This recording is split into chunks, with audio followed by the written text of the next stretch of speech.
We are reading Bending Willow, and if you haven't read the first chapter, you might want to go back and read that. But if you recall, the girls are getting ready to go in search of a father that doesn't know they exist. So, chapter 2. At 8:55, they were ready to go.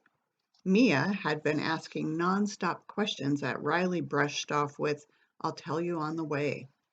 Riley took one last look around the apartment and spotted Grandma's purse hanging next to the door. She grabbed the purse, took it to the kitchen table, and dumped out the contents. In the midst of wadded up Kleenex, Riley found an open pack of gum plus $7 and some change in Grandma's wallet. She also found a bus pass and the keys to the apartment. Attached to the keychain by a clip was a small black tube. Grandma showed it to her once, explaining in her gruff voice, "It's mace. Anyone tries to mess with me, I'll spray him in the eyes and say, 'Take that, sucker.'" Riley unclipped the mace canister from the key ring and put it in the front pouch of her backpack. "Take that, sucker," Mia sounded like a tiny grandma. The girls exchanged a smile. They slipped on their backpacks as they stepped outside into the August heat. Even though they'd been in Reno for a year, Riley still missed the cooler temperatures of the San Francisco Bay. She locked the front door, then took Mia's hand and headed down the street. Instead of turning left to go to school, they turned right and began to walk toward the city bus stop. Mia skipped beside Riley and began to ask her questions. "What's going to happen to Grandma?" "Bill will find her tonight," Riley assured her sister. Bill was Grandma's boyfriend. At least that's what the girls called him behind her back. Grandma just called him Bill, or sometimes Grumpy. Every Monday night, Grandma went to Bill's place with a new bottle of whiskey to play what Grandma called grown-up games. Mia thought they probably played Monopoly because it was a hard game and it took so long to play. Riley wasn't so sure. All she knew was that Grandma came back late, reeking of booze and slurring her words. She always looked like she'd been in a wrestling match with her hair and clothes messed up. Mia nodded. "Yep, when she doesn't show up with her bottle, he'll come looking all right." What about school? School had just started last week, and Riley liked her new teacher, Mrs. Taylor. She thought sixth grade was going to be her favorite grade yet. It was sad that she didn't even have a chance to say goodbye. Mrs. Taylor liked books as much as she did and didn't even think Riley was odd when she chose to sit inside reading instead of going outside for recess. "I called this morning and told them that we had the chicken pox. That way they won't miss us for a while." "What's the chicken pox?" Mia asked with a high-pitched giggle. "Chicken pox.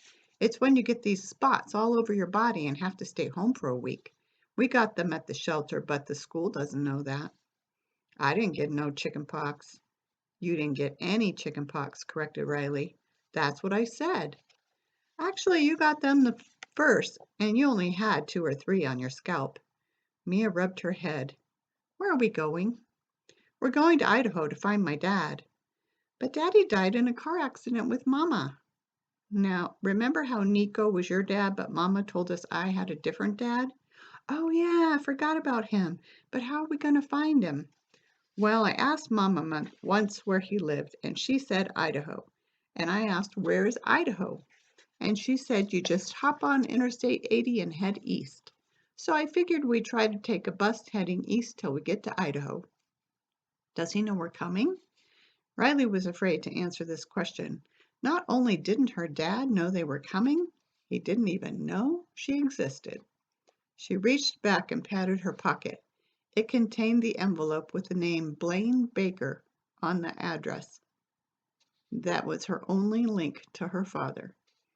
It also held a letter her mother had sent him telling of her pregnancy with Riley. It had been marked "Return to the sender" on the front and was unopened. Riley didn't want to worry Mia. "Not exactly, but I'm sure he'll be glad to see us." When they got to the end of the block by the Albertsons supermarket, Riley held Mia's hand so they could cross the street to the bus stop. She hoped there would be no truant officers out today. Mia whined, "I gotta go pee." "I told you to go before we left." "I didn't have to go then." Riley turned toward the Albertsons store. She had taken Mia there before to use the restroom. Might as well get it over with before they got on the bus. Inside the store, the air was cool and refreshing. Pallets and pallets of water and camping gear were stocked all around. It looked more crowded than usual. Lots of people in strange outfits and funny hair pushed carts full of water and food. At first, Riley was confused. Then she remembered it was Burning Man time. Mrs. Taylor had told her class that Burning Man was a big party for artists in the Nevada desert. It brought lots of strange people to town. Riley held the stall door for Mia inside the dingy bathroom. A clerk in the Albertsons uniform was cleaning the sink while a woman with bright ribbons woven into her hair washed her hands. Riley tried not to stare, but the woman was interesting to look at. She had bright green shorts that were so short they looked like they would have fit better on Mia, and colorful tattoos running up and down her bare arms. She had a kind face. The clerk spoke to the lady with the ribbons. "Are you going to the Burning Man?" Riley had a hard time understanding the clerk's heavy accent, but the woman seemed to understand perfectly. "Yes," said the woman. "I go every year. Are you a burner?" "No, I'm new to this country. Where is the Burning Man anyway?" "Oh, it's out in the Nevada desert, just east here on Interstate 80. Riley's heart sped up. East on Interstate 80? That's where her mom said they needed to go to find her dad. I wonder if she'll give us a ride. If Riley could get them a ride, she'd save money on the bus, and they didn't have much money.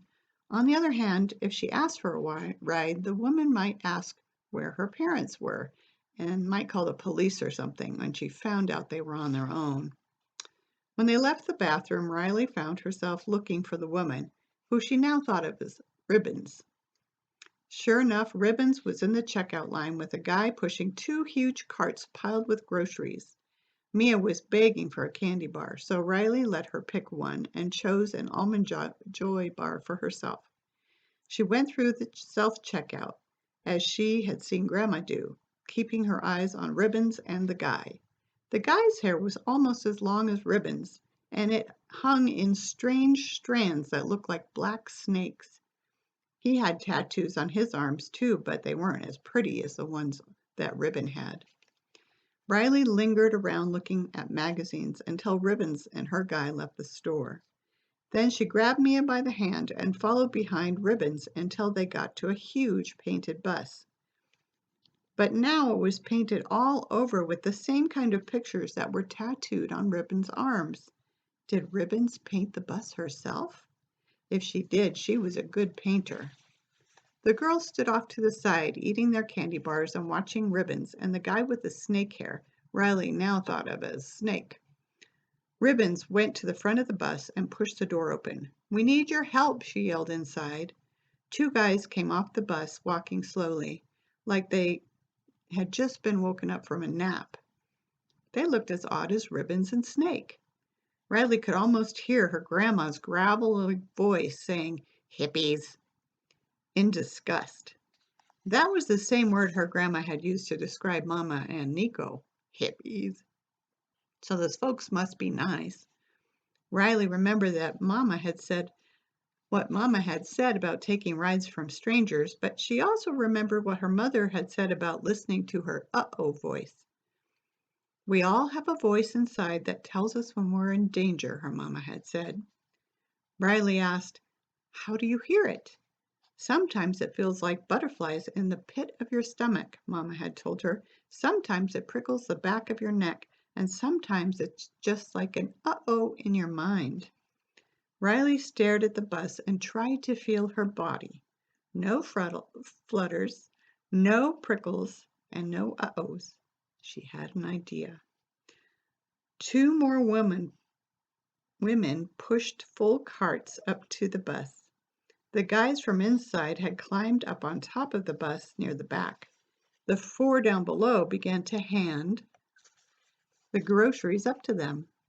Riley grabbed Mia's hand and pulled her to the side of the bus as if they were just walking by. When they got to the open door, she whispered in Mia's ear, "Follow me and be quiet." Riley carefully climbed into the bus, followed by a wide-eyed Mia. What if somebody else was on the bus? What would they do then? Riley's heart beat in her throat as she frantically looked around. Startled, she realized that where the bus seats had been, couches now sat with boxes stacked in between them. Other than boxes, the bus was empty. It was warm and stuffy inside, smelling sweet and of fast food. "Get down," Riley said, crouching below the windows. She looked for a place to hide, but the couches were too far out in the open and the boxes all seemed to be full. "Okay, last one. Make sure you strap it tight," Snake yelled somewhere outside. Riley grabbed Mia's hand and pulled her quickly to the back of the bus. Boxes were stacked across the back, blocking the view of the rear window. Riley risked a peek over the top and found herself looking right at Ribbons. Riley jerked back. Had Ribbons seen her? Her mouth went dry. Why had she come on this bus in the first place? What was she thinking? Voices began to move from the back of the bus toward the door. She had to think fast. Riley risked another glance over the boxes. She could just see the back of the last girl turning to push the empty cart away. They were coming back onto the bus. Riley turned to Mia and put a finger to her lips. She picked her sister up and set her over the wheel well into the long, narrow space behind the boxes. Mia barely fit. How was Riley going to squish back there? She heard a foot hit the bus stair. She stepped over the tire well, squeezing herself into the narrow space. For a moment, she didn't breathe. She and Mia looked at each other. Mia's hands flew to her lips, suppressing a giggle. Riley clamped a hand over Mia's mouth. Leaning down, she whispered, "Mia, we can't make a sound, understand?" Mia nodded gravely. Suddenly, the bus rumbled to life, a noise so loud Riley felt safe taking her hand from Mia's mouth. The stinky smell of the diesel engine filled her nose. People laughed as they entered the bus. Rock music began blasting from the speakers. The door squeaked shut, and the bus lurched forward. Mia and Riley slammed against the back window, and the wall of boxes in front of them leaned slightly toward them. Riley eyed the boxes. What if they fall and crush us back here? Riley could tell by Mia's wide eyes that her sister was wondering the same thing. Should she speak up? Tell somebody they were here? Beg the people to stop and let them off the bus? But then there was the issue of the shelter. She glanced at Mia and felt her resolve return. Nope, no one was taking Mia from her again. Riley realized that if they turned sideways, she and Mia could sit on the floor facing each other. They settled down on the hard floor and Mia whispered, "Why did we get on this bus?" Riley leaned toward her. "Because it's going east on Interstate 80. "Oh, why are these people dressed so funny?" "I think they're artists. I think they're going to Burning Man." "They're going to start a fire?" "I don't think so."